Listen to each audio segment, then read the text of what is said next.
BNP আবারও আওয়ামী লীগের ফাঁদে পড়েছে। এটা তারেক রহমানের জন্য অশনি সংকেত, বিএনপির জন্য অশনি সংকেত। বিশেষ করে নাসিরুদ্দিন পাটোয়ারি এই বিষয়ে কিছু জরুরি সতর্কবার্তা আলোচনায় সামনে এনেছেন। স্পষ্ট কথা যে আওয়ামী লীগের ফাঁদে পড়ে আওয়ামী লীগকে পুনর্বাসন করে জিয়াউর রহমানকে মাসুল দিতে হয়েছিল। জিয়াউর রহমান আওয়ামী লীগকে পুনর্বাসন করেছিল, কিছুদিন পরেই জিয়াউর রহমানকে হত্যা করেছে।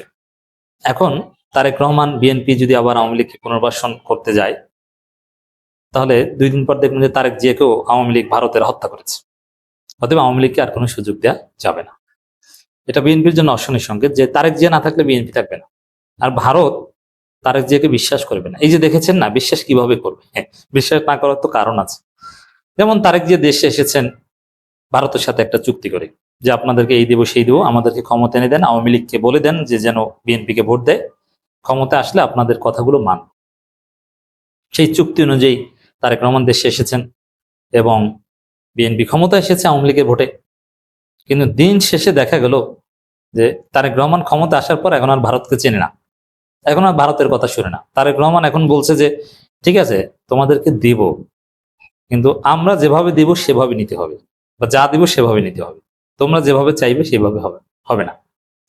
আর এই আচরণের কারণেই ভারত বাংলাদেশের পায়ে পড়ে ঝামেলা বাঁধাতে যাচ্ছে, সীমান্তে পরিকল্পিত পুশিন করে উত্তেজনা সৃষ্টি করছে এবং বাংলাদেশের সীমান্ত ঘেঁষে ইন্টার ব্যালিস্টিক মিসাইল এক্সপেরিমেন্ট করছে এবং বাংলাদেশের ভিতরে শরণার্থীর ঢল নামিয়ে দেওয়ার হুমকি দিচ্ছে, আরো নানানভাবে বাংলাদেশকে ডিস্টার্ব করছে এবং সীমান্তে হত্যাকাণ্ডের ঘটনা ঘটাচ্ছে।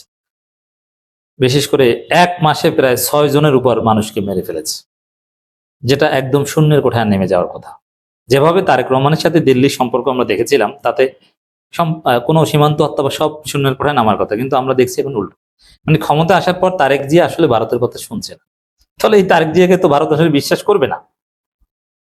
আর ভারত তারা একটা নিকৃষ্ট রাষ্ট্র, তারা বাংলাদেশে জিয়াউর রহমানকে হত্যা করেছে। এমনকি কেউ কেউ বলেন যে শেখ মুজিব ভারতের কথা পুরোপুরি শুনতে চায় নাই বলে শেখ মুজিব হত্যার সাথেও ভারতও জড়িত, এ কথাও চাউর আছে। তবে জিয়াউর রহমানকে যে ভারত হত্যা করেছে এতে কোনো সন্দেহ।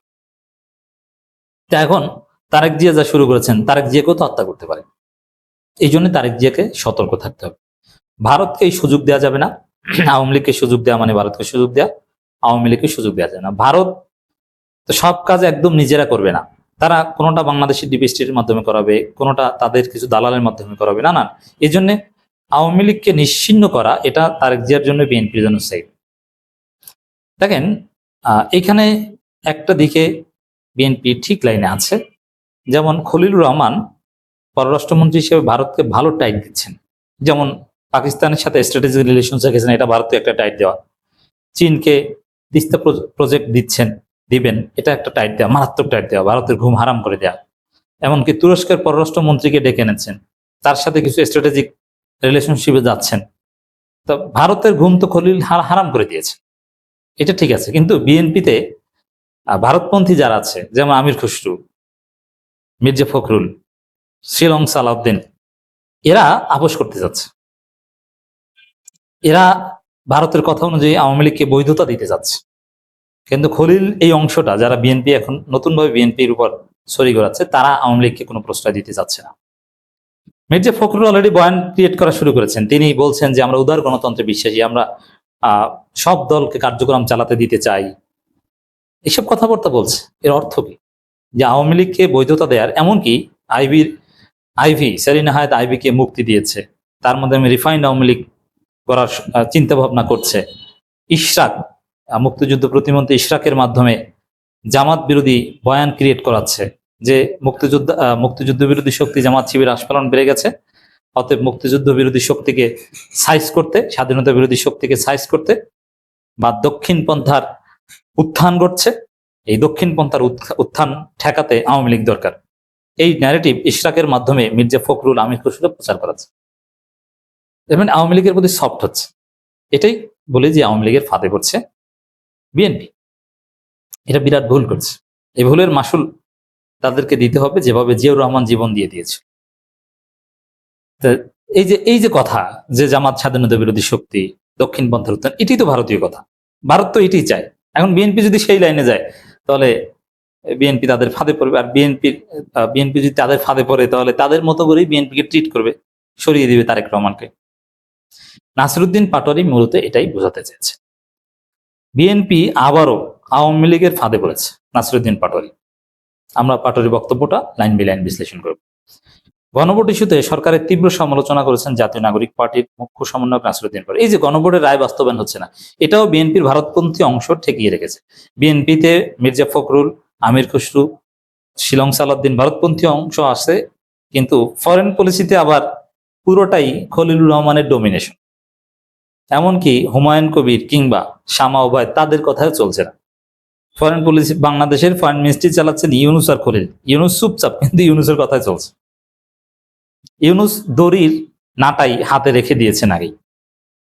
এমনকি এখানে হুমায়ুন কবির পররাষ্ট্র বিষয়ক উপদেষ্টা তারেক রহমানের এবং শামা ওবায়দ প্রতিমন্ত্রী পররাষ্ট্র, এরা এখন খলিলুর রহমানের ব্যাগ টানা কর্মচারী ছাড়া আর কিছু নয়। খলিলুর রহমানের এত ডোমিনেশন, বুঝতে পারছেন? তাই খলিলুর রহমান আসলে বিএনপিকে বাঁচাচ্ছে। খলিলের হাজার সমালোচনা আছে, তারপরও তিনি এই ক্ষেত্রে অ্যাটলিস্ট কিছুটা হলেও ভালো, এটা আমাদেরকে বলতে হবে। তিনি বলেন এই যে, আর ওই ভারতপন্থীদের প্ররোচনায় গণভোটের রায় বা জুলাই সনদ এগুলো ঠিকই রাখা হচ্ছে, কিন্তু ইউনুসরা চাচ্ছেন যে জুলাই সনদ বাস্তবায়ন হোক, জুলাই সনদ বাস্তবায়নের পর ইউনুস রাষ্ট্রপতি হন, এটা ইউনুস চাচ্ছে। এবং দিন শেষে ভারতপন্থীদের পরাজয় হবে বলে আমরা বিশ্বাস করি। এই আওয়ামী লীগের ফাঁদে পড়ে জিয়াউর রহমান শহীদ হয়েছেন, খালেদা জিয়ার মৃত্যুর মুখে পতিত হয়েছে।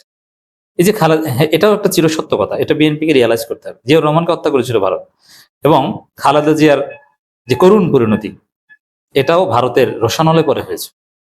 অতএব যদি ভারত প্রশ্নে একটু মিনমিন করে, ভারত প্রশ্ন ডিল করতে যদি তারেক রহমান মির্জা ফখরুল কিংবা আমির খসরুদের থিওরি গ্রহণ করেন, খলিলের থিওরি গ্রহণ না করে, তাহলেই বুঝবেন যে তারেক রহমানের পরিণতি জিয়াউর রহমানের মতো। আর এটা তারেক রহমান হয়তো বুঝতে পারছেন, যার ফলে খলিল রহমানকে রেখে দিচ্ছেন। খলিল রহমানের উপরে তারেক রহমানের আস্থা।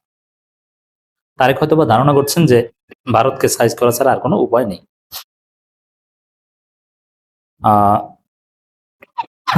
প্রধানমন্ত্রী তারেক রহমান আপনাকে হুঁশে আসতে বলে, হ্যাঁ, তিনি হুমকির মুখে আছেন, তার জন্য অশনি সংকেত, এটা আমরা স্পষ্টতই দেখতে পাচ্ছি। নাসিরুদ্দিন পাটোয়ারি আরো বলেন, এরাই কিন্তু আপনার বাবার খুনি, এরাই কিন্তু আপনার মায়ের খুনি, এরাই কিন্তু বিএনপির অসংখ্য নেতাকর্মীদের খুনি, এরাই কিন্তু বাংলাদেশ জামাত ইসলামীর অসংখ্য নেতাকর্মীদের খুনি। এরা সাংবাদিক দম্পতি সাগরণীকে হত্যা করেছিল, শাপলা চত্বরে অসংখ্য আলেম ওলামাকে হত্যা করেছিল, পিলখানায় বিডিআর হত্যাকাণ্ড ঘটিয়েছিল, জামাত নেতাদের স্পষ্টভাবে ভারত হত্যা করেছিল।